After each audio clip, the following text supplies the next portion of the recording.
Hello and नमस्ते everyone, welcome back my channel a real and simple life. Friends, मैं अपने घर को साल में 3 बार मेरी कोशिश रहती है कि मैं उसको अच्छे से डीप क्लीन करूं। एक तो गर्मी के समय जब मेरी छुट्टियां होती हैं, दूसरा दिवाली से पहले और तीसरा होली से पहले। बट इस बार शेड्यूल काफ़ी ज़्यादा बिजी रहा, कोई छुट्टी भी नहीं थी और मेरे घर में चूँकि फंक्शन थे, तो इस कारण से मैं कोई शेड्यूल बना ही नहीं पाई कि मैं अपने घर को अच्छे से क्लीन करूं। जो डेली वाली बेसिक क्लीनिंग थी वही होती जा रही थी। तो लगभग दिवाली से अब मेरा घर मतलब थोड़ा सा ये है कि गंदा तो हो ही जाता है, क्योंकि घर में डेली इतने लोग रहते हैं, कहीं ना कहीं कुछ होता रहता है। थोड़ा सा जो सेटिंग होती है वो गड़बड़ होने लगती है, थोड़ा सा डस्ट वगैरह कहीं ना कहीं से पहुंचती रहती है।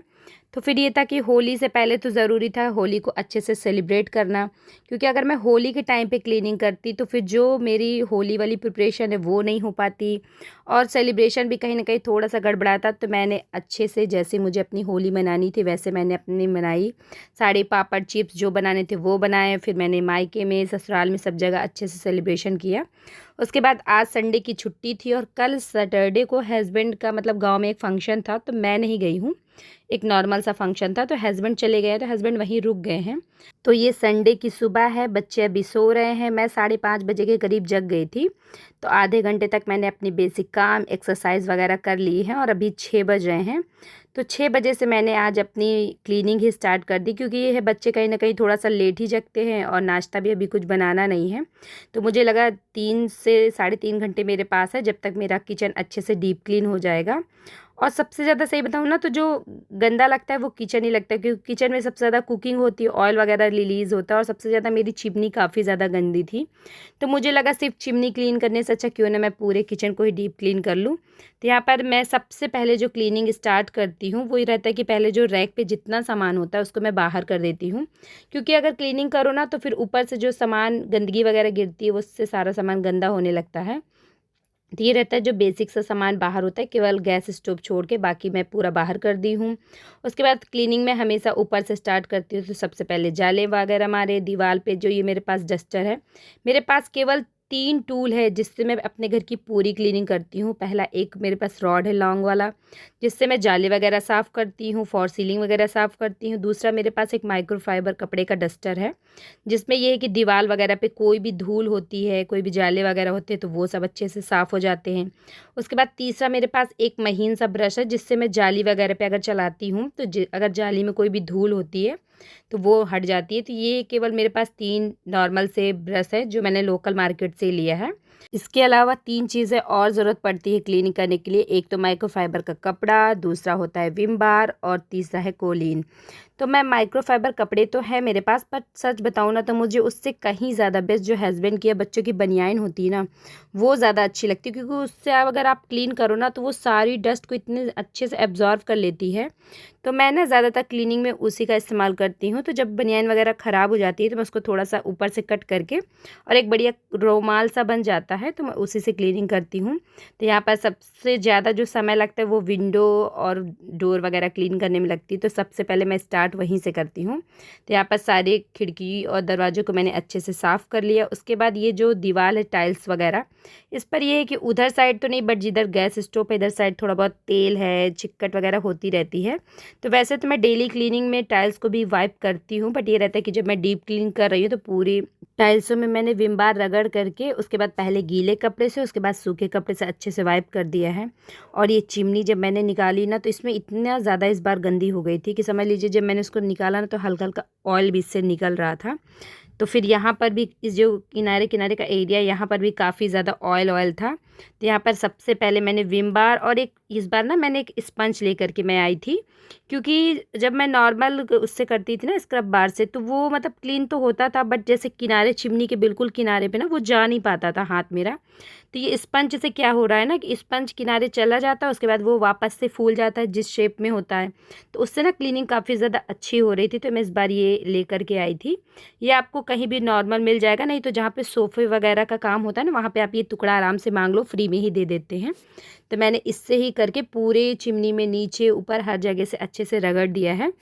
दोस्तों, पिछली बार मैंने फ़ोन से ही देख कर के एक क्लीनर भी ऑनलाइन मंगाया था और उस क्लीनर को जब मैंने यूज़ किया ना, तो सच बताऊँ उसका कोई बहुत ज़्यादा ख़ास मुझे अच्छा नहीं लगा, क्योंकि चिमनी एक ऐसा पार्ट है ना जो कि मतलब बहुत ज़्यादा गंदी हो जाती है। या तो फिर आप उसको डेली यूज़ करो, डेली कोई चिमनी क्लीन करता नहीं है। तो उसको मुझे लगा ना कि 3-4 बार उसको डालूँ तब भी बेस्ट तरीके से क्लीन नहीं, तो उससे अच्छा तो मुझे ये विम बार ही लगता है। लिक्विड ले लो, एक बार अच्छे से रगड़ दो, पूरी चिमनी सच बताऊँ ना मेरी चमक गई थी। दोस्तों मेरी कोशिश होती ना कि मैं अपने वीडियोज़ में जो भी चीज़ दिखाऊँ वो बिल्कुल रियल में जो मैं अनुभव करती ना वही चीज़ मैं आपके साथ यहाँ पर शेयर करती हूँ। मेरा इस चैनल बनाने का मोटिव ही यही था कि मैं कैसे अपने घर को सही तरीके से मतलब चला पाती हूँ। क्योंकि जॉब के साथ ना जब मैं बात करती थी तो कई मेरी ऐसे फ्रेंड्स थी जो कहती थी यार हमसे तो मैनेज नहीं हो रहा या प्रॉब्लम होती है, तुम कैसे करती हो। तो मुझे लगा क्यों ना मैं अपने वीडियोस के द्वारा लोगों को थोड़ा सा मोटिवेट करूं कि जॉब के साथ भी घर को अच्छी तरीके से संभाला जा सकता है, और मैं उस तरह संभालती हूं। और साथ में मुझे लगा कि मेरी कुछ मेमोरीज भी इकट्ठा हो जाएंगी। तो मेरी कोशिश रहती ना कि मैं अपने वीडियोज़ में जो रियल चीज़ है मैं वही दिखाऊँ, कोई भी बनावटी चीज़ नहीं दिखाती हूँ। तो मैं जो क्लीनर ली हूँ ना, सच बताऊँ उसको मैं बस मेरी कोशिश है कि मैं उसको किसी तरीके से ख़त्म कर डालूँ, वो ख़राब ना हो। तो जब कभी मुझे ऐसे नॉर्मल सी कुछ क्लीनिंग करनी होती है तो मैं उसको स्प्रे करके वाइप कर लेती हूँ। बट जब आज मैं डीप क्लीन कर रही थी तो फिर मैंने विम बार से अच्छे से रगड़ करके पूरी चिमनी को अच्छे से चमका दिया था, और मेरी चिमनी पूरी अच्छे से क्लीन हो गई थी। उसके बाद तभी मुझे याद आया कि मतलब ये ट्रॉली बैग जो मैं भी लेकर के गई थी जयपुर, तो मुझे लगा अब हल्की-हल्की सी सूर्य भगवान निकल रहे थे, तो मैंने सोचा इसको अच्छे से वाइप करके रख देती हूँ, ताकि ये भी सूख जाए, तो शाम तक इसको मैं अंदर कर दूँगी। और ये देखिए बैग में 2 मैग्नेट मैं लेकर के आई थी वहाँ से। जब भी मैं कहीं घूमने जाती ना तो मुझे फ्रिज के मैग्नेट लाना अच्छा लगता है, तो मैं वो ले आई थी, साथ में ये बैंगल इसी में पड़े हुए थे। ये भी मैंने 100 रुपीज़ के वहाँ के लोकल मार्केट से लिए थे। इसकी डिज़ाइन मुझे काफ़ी ज़्यादा सुंदर लगी थी, तो ये निकाला। और साथ में इस बार जो ट्रॉली बैग मैं लेके गई थी ना, तो इसमें क्या था, हैंड वॉश खुल गया था, तो जिसकी वजह से ये थोड़ा सा गंदा हो गया था। तो पहले मैंने बाहर से एक गीले रुमाल करके अच्छे से वाइप कर दिया। उसके बाद ये जो हैंड वॉश लगा था, तो मुझे लगा इसको मैं पानी से अच्छे से धुल देती हूँ, हैंड वॉश से आसानी से निकल जाएगा। तो मैंने पूरे ट्रॉली बैग को अंदर से बाहर से जहाँ पे लगा था वो मैंने धुल दिया है, तो ये अच्छे से साफ़ हो गया। उसके बाद इसको पोंछ करके अब मैं ले आई हूँ छत में। तो यहाँ पर अब ये शाम तक रखी रहेगी, तो पूरी ट्रॉली बैग अच्छे से साफ़ भी हो गई और सूख जाएगी। लगे हाथ तो मैंने हल्दी और ये चना थोड़ा सा गड़बड़ हो रहा था, तो मैंने इसको भी यहाँ डाल दिया। और हमेशा जब मैं कोई चीज़ ऐसी डालती हूँ ना, तो मैं इसको ढक देती हूँ ताकि चिड़िया इसको टच ना करे, वरना फैला भी देती हैं और जूठा भी कर देती हैं। तो ये देखिए अभी हल्के हल्के सूर्य भगवान निकल गए हैं, तो यहाँ पर ऊपर का काम हो गया है। फिर से मैं जाऊँगी नीचे। तो यहाँ पर रैक वाली क्लीनिंग मेरी कंप्लीट हो गई है, चिमनी भी क्लीन हो गई है। उसके बाद अब बारी है ऊपर वाली क्लीनिंग की। तो ये जो ऊपर के कवर्ड वगैरह बनी है, इसमें ये है कि जो सामान कम यूज़ होता है वो मैं ऊपर साइड रखती हूँ, और जो सामान डेली में यूज़ होता है उसको मैं नीचे रखती हूँ। तो जब भी मैं डीप क्लीन करती हूँ ना, तो इसके सारे खानों को मेरी कोशिश है कि मैं इसमें अच्छे से अंदर कोलीन डाल के पहले वाइप करती हूँ, उसकी पन्नी क्लीन करती हूँ, साथ ही इनके जो डोर लगे वो क्लीन करती हूँ, और उसके अंदर जो सामान रखा रहता है उसको भी अच्छे से मैं वाइप करती हूँ। और अगर कोई चीज़ इसमें मुझे अभी लगेगी कि गड़बड़ हो रही है, धूप दिखाने लायक है, तो उसको मैं बाहर रखती जाऊँगी और साथ में फिर डाल दूँगी धूप में। तो वैसे मेरे पास जो भी अनाज वगैरह होते हैं ना, क्योंकि देखिए हम गांव से रिलेटिव है ना, तो मेरे पास बहुत से अनाज ऐसे आते रहते हैं जो कि मुझे साल भर उन्हें स्टोर करके रखना होता है। तो उनको मुझे जो सबसे अच्छा तरीका लगता है ना, जो ये पेप्सी वाली बॉटल आती हैं 2 लीटर या 1 लीटर की, तो जब ये यूज़ होती है ना, तो मैं इनको अच्छे से धुलकर सुखा लेती हूँ। और उसके बाद इनमें जब आप कोई भी चीज़ स्टोर करोगे ना, क्योंकि इसका ढक्कन इतना छोटा होता है ना कि इसमें हवा वगैरह ज़्यादा मतलब क्रॉस नहीं होती है, तो अगर इसमें आप कोई भी अनाज बॉटल में भर के रख देंगी ना, तो आप बिलीव करो सालों साल आपका सामान वैसे के वैसे ही रखा रहेगा, वो बिल्कुल ख़राब नहीं होगा। और साथ ही ना ये स्पेस भी कम लेती, क्योंकि पतली होती लंबी होती है, तो ये वर्टिकल स्पेस को भी मतलब ऑक्यूपाई करती हैं।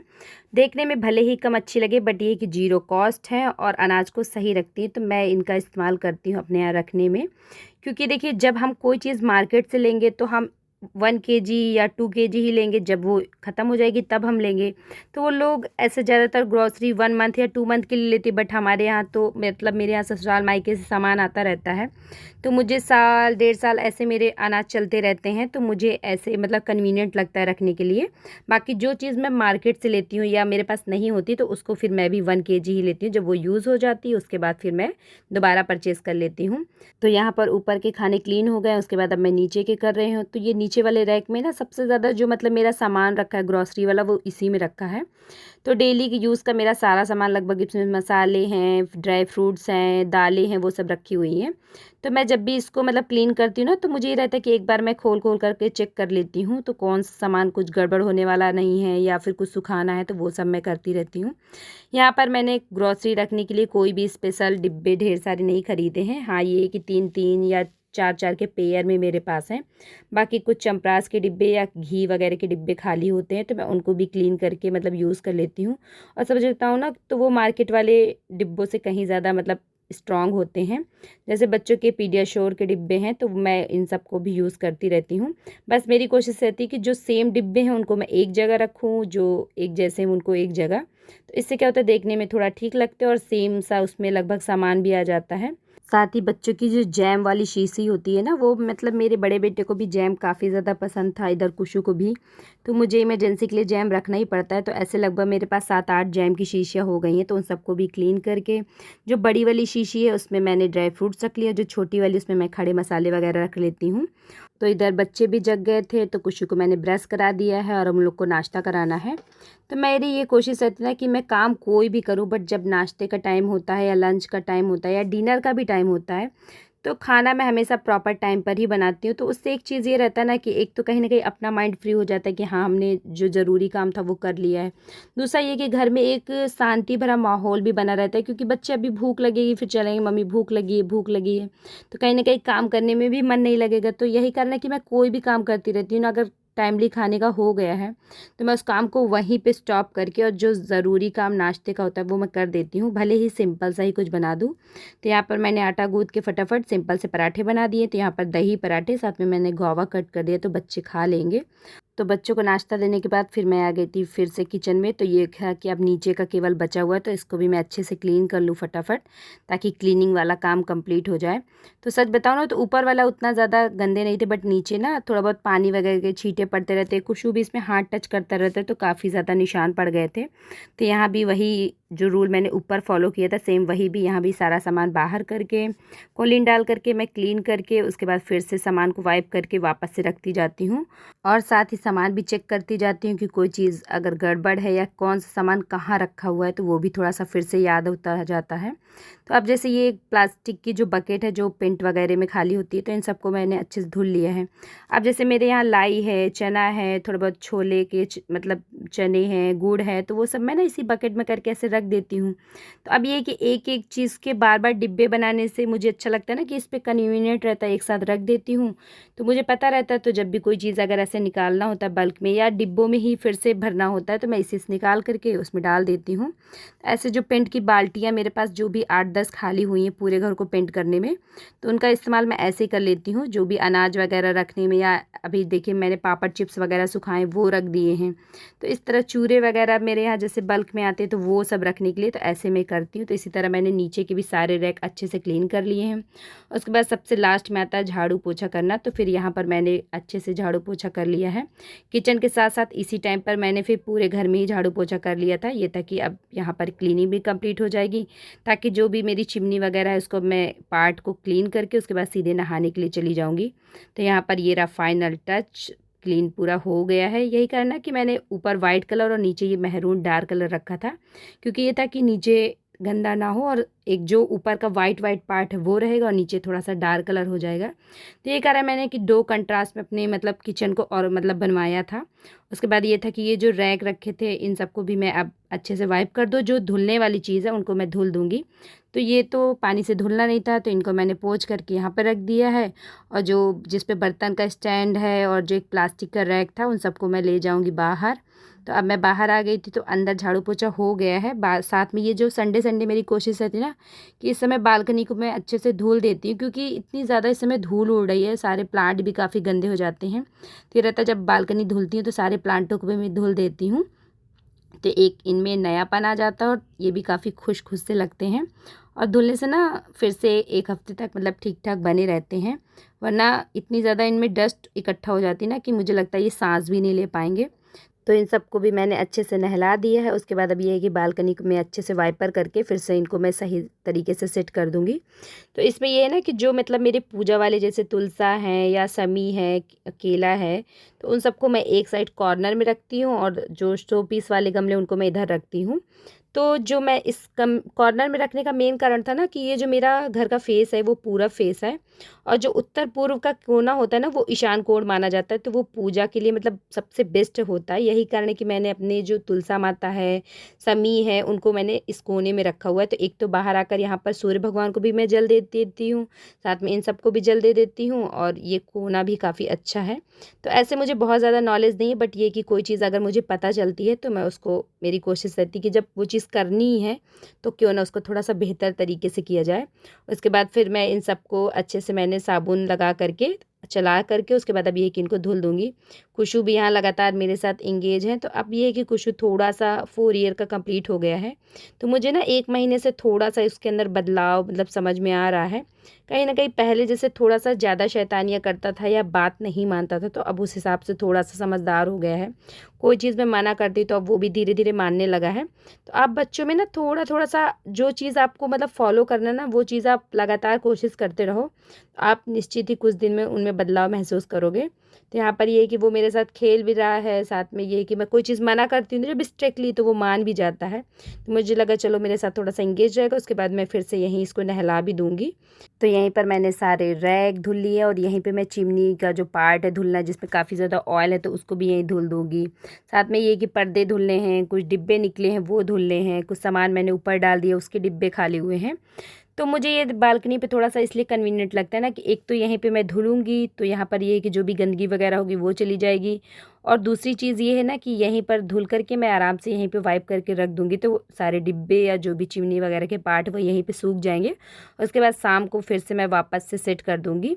तो यहाँ पर लगभग मुझे आधे घंटे से ज़्यादा का टाइम लग गया था, तो सब कुछ मैंने अच्छे से धुल करके और सारे पर्दे जो भी डस्टिंग में कपड़े यूज़ हुए, जो भी पन्नियाँ थी, वो उन सबको भी मैंने अपने धुल के और पूरे बालकनी को अच्छे से क्लीन कर दिया है। उसके बाद फिर मैं अंदर आ गई थी, फिर बनाया मैंने सिंपल सा दाल-चावल, ये सब हम लोग खाएँगे। फिर ये था कि मैंने थोड़ा रेस्ट किया, थोड़ा बच्चों के साथ टाइम स्पेंड किया। उसके बाद ये शाम का टाइम है, तो शाम के टाइम ये था कि सारी चीज़ें जो मैंने धुली थी ना, वो सब सूख गई थी। तो यही कारण है कि जब भी मुझे क्लीनिंग करनी होती है, कुछ धुलना होता है, भले ये कि थोड़ा-सा लेट होता रहता है, बट ये रहता है कि सुबह धुल दो ना, तो शाम तक सारी चीज़ें अच्छी से सूख जाती हैं और वापस से पूरा घर ऑर्गेनाइज़ हो जाता है। तो ये है कि सारे डिब्बों को फिर से जो नहीं सेट हो पाए थे, वो अभी ऐसे ही डिब्बे भर करके मतलब आँगन में रखे थे, तो सबको फिर से मैं वापस से सेट कर दूँगी।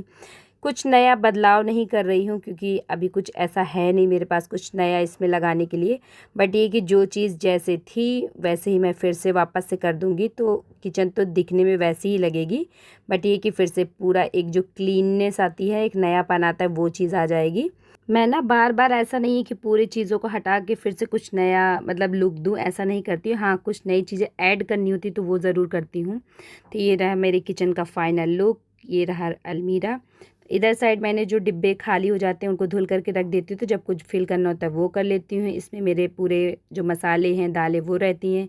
इसमें कुछ एक्स्ट्रा क्रॉकरी है वो रखी रहती है। बहुत ज़्यादा क्रॉकरी मैं ऐसे निकाल के नहीं रखती हूँ, कुछ तो मैं डिब्बों में ही भर करके रखी है, जब यूज़ करना होता है जैसे डिनर सेट वगैरह तब निकालती हूँ। और ये नीचे के रैक में कुछ इडली स्टैंड, एक्स्ट्रा सामान है, ये बकेट है, कुछ बॉटल वगैरह आप जो गर्मी में आएंगी पानी वगैरह यूज़ के लिए वो रखी हुई हैं। इधर साइड ये है कि ये नीचे कुछ स्पेस भी है, अगर कुछ नया सामान आएगा वो रख दूँगी। इसमें मैं ऊपर अचार के लिए नीचे ऑयल वगैरह की बॉटल रखने के लिए मैंने बनवाया है, तो ये रखे हुए हैं। ये 3 ऐसे रैक है, तो जो सिंपल से कलछुल वगैरह हैं वो सब इसमें आ जाती हैं। जो थोड़े से बड़े बर्तन कढ़ाई है या कुकर वगैरह वो नीचे इस नीचे वाले स्टैंड में दोनों में आ जाते हैं।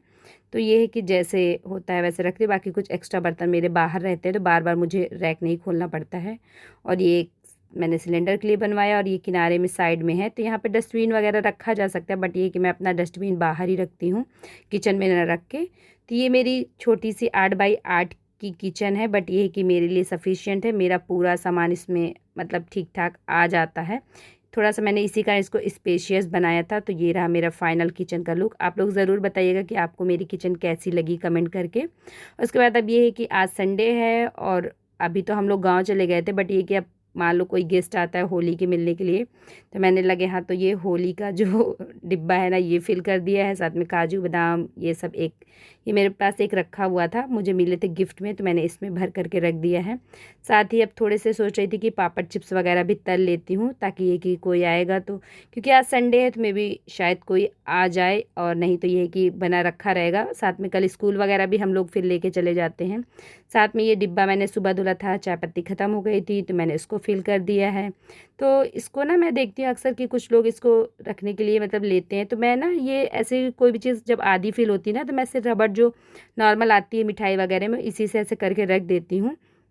तो मेरा सिंपल सा रूल है ना, जो चीज़ अगर फ्री में हो जाती है तो मैं उसके लिए जल्दी पैसे मतलब खर्च करना नहीं पसंद करती हूँ।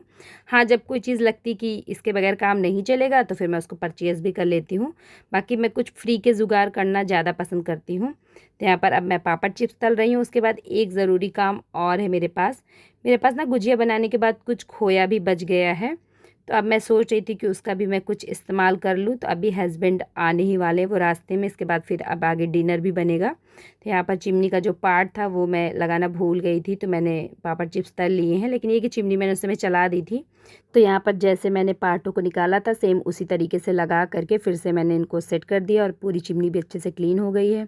उसके बाद ये खोया था ना, तो इसकी मुझे सच बताऊँ तो लौकी की बर्फ़ी बनाने का मन था, बट जो मैंने लौकी रखी थी ना, जब मैंने उसको कट किया तो वो बीच से गड़बड़ निकल गई। तो फिर मैंने सोचा चलो पेड़े ही बना लेते हैं, क्योंकि फिर आज संडे है, अगर आज नहीं बना तो फिर से में भी लेट हो जाए, और खोया बहुत दिन तक रखना सेफ भी नहीं होता है। तो जब इसके जैसे इलायची का पाउडर मेरा ख़त्म हो गया था, तो जब भी मैं इलायची वगैरह छीलती हूँ ना, तो जो इसके छिकला होता है ना, उसको मैं इसी में चाय पत्ती में डाल देती हूँ, तो वो चाय में यूज़ हो जाता है। और इसको मैंने छोटे से सिलबट्टे में क्रश करके इसमें डाल दिया है। तो ये है कि जब तक मैं इसको भूंजूंगी ना तब तक ये घुल जाएगी, और इसकी खुशबू मुझे बहुत अच्छी लगती है। तो खोए को मैंने इतना भूंजा ना कि देखिए इसका कलर भी थोड़ा सा चेंज हो गया, उसका जितना मॉइस्चर था वो ख़त्म हो गया है। इसको आज मैं थोड़ा सा दूसरे स्टाइल से बना रही हूँ, वरना मैं इसमें चीनी उसी से मैं डाल करके घोल करके तब बनाती हूँ। बट ये रवा वाली चीनी मेरे पास बची हुई है, तो मैं सोची इसको यूज़ कर लूँ, वरना फिर ये रख के गड़बड़ हो जाती है, ज़्यादा दिन इसका टेस्ट चेंज हो जाता है। तो मैं अब इसमें अच्छे से मैश करके और बनाऊँगी इसके पेड़े। तो दोस्तों ये रहा आज का व्लॉग। अगर आपको वीडियो में कुछ भी अच्छा लगा हो, कोई भी बात अच्छी लगी हो, तो मेरे वीडियो को लाइक करिएगा। और मेरे चैनल पर आप पहली बार आए हैं और आप ऐसे घर से रिलेटिव कंटेंट देखना चाहते हैं कि मैं जॉब के साथ अपने घर को कैसे मैनेज करती हूँ पीसफुल तरीके से, तो मेरे चैनल को सब्सक्राइब ज़रूर करिएगा। जल्दी मिलते एक नए से इंटरेस्टिंग से वीडियो में, तब तक के लिए बाय बाय।